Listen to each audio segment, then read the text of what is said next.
जय हिंद दोस्तों, मुझे उम्मीद है कि आप सभी स्वस्थ होंगे, तैयारी बिल्कुल अच्छे से कर रहे होंगे क्योंकि आपका एग्ज़ाम बहुत जल्द आने वाला है। आपका एग्ज़ाम एकदम 30 दिनों में आने वाला है। 30 दिन मुश्किल से बचे हैं आपके एग्ज़ाम को, तो मुझे उम्मीद है कि आप अपनी तैयारी बहुत अच्छे से कर रहे होंगे। तो हम इस वीडियो में आपको बताने वाले हैं कि आप तैयारी के साथ साथ अभी और क्या करें उसमें कि आपका मार्क्स जो है मॉक टेस्ट में बढ़ जाए, क्योंकि आपके मार्क्स अगर बढ़ेंगे तो आपको ड्रीम पोस्ट मिलने की पूरी संभावना है। और मुझे यही उम्मीद है कि आप भी ऐसा करेंगे ताकि आपका ड्रीम पोस्ट आपको मिल जाए, आपको इसका अफसोस ना करना पड़े। तो चलिए हम वीडियो को शुरू करते हैं। देखिए, सबसे पहले आप मॉक लगा रहे हैं तो मॉक का एनालिसिस प्रॉपर कीजिए। आप मॉक को बिल्कुल अच्छे से एनालाइज कीजिए और ये देखिए कि आपका किस सेक्शन से क्वेश्चंस गलत हो रहे हैं, आपका क्वेश्चंस गलत होने का क्या पैटर्न है। क्योंकि आप एक मॉक को कभी एनालाइज मत कीजिए कि एक मॉक से ही आप ये मान लीजिए कि हम कमज़ोर हैं या हम बहुत स्ट्रॉन्ग हैं। नहीं, आप कम से कम 3 मॉक को लीजिए। कितने लीजिए? 3 मॉक को। 3 मॉक में देखिए कि तीनों मॉक में मेरे क्या प्रॉफिट एंड लॉस के तीनों में गलत हुए हैं, क्या मुझे मेंसुरेशन से तीनों में गलत हो गए हैं क्या। तो आप उस तरीके से एनालिसिस कीजिए ताकि आपको ये पता चले कि आपका चैप्टर कौन सा कमज़ोर है मैथ्स का।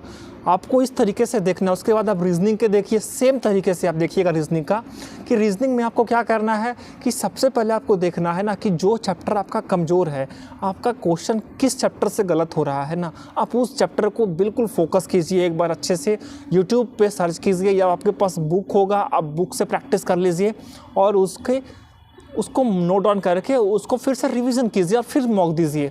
उसके बाद सेम हिंदी या इंग्लिश रखे हैं। और जीके के लिए क्या है ना कि जीके में आप कुछ टॉपिक्स हैं उसको आप एकदम रट लीजिए। जैसे मैं आपको कुछ टॉपिक्स इसी यूट्यूब चैनल पे आपको मैं प्रोवाइड कर दूंगा। जैसे फेस्टिवल से क्वेश्चन हर बार पूछे जाते हैं, तो मैं आपको कुछ फेस्टिवल्स के नाम मैं फटाफट आपको मैं यूट्यूब पे डाल दूंगा एक PDF टाइप से।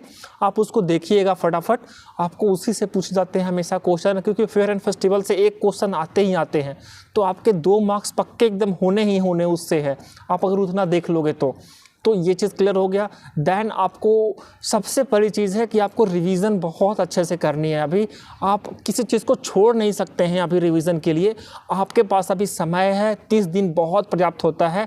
आपका 30 दिन ही रिज़ल्ट डिसाइड कर देगा कि आपका रिज़ल्ट कितना अच्छा होगा या नहीं होगा। ये 2 चीज़ें जो हैं वो वही डिसाइड करेगा। समझ गए इस बात को? तो मुझे उम्मीद है कि आप इस चीज़ को बहुत अच्छे से समझ रहे होंगे, क्योंकि आपका एग्ज़ामिनेशन बहुत जल्द आने वाला है। 30 दिन का समय आपके पास है, आप इसमें बहुत अच्छे से तैयारी आप अपनी कर सकते हैं। तो अगर आपको कोई भी डाउट हो तो आप ज़रूर इस वीडियो के कमेंट में लिखिएगा। और हाँ, एक चीज़ और ध्यान रखिएगा कि मॉक टेस्ट देते समय हमेशा टाइम का देखिएगा ध्यान।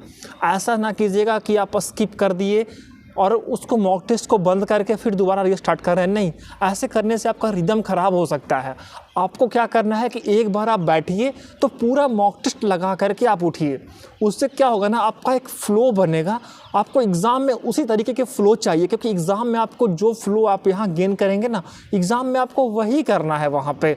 तो मुझे उम्मीद है कि आप ये चीज़ को फॉलो कीजिएगा और मॉक टेस्ट देते समय क्वेश्चन को स्किप जरूर कीजिए। जो क्वेश्चन आपको लग रहा है कि आपसे नहीं हो पाएगा एट ए टाइम, तो आप उस पर टाइम वेस्ट ज़रूरी एकदम मत कीजिएगा।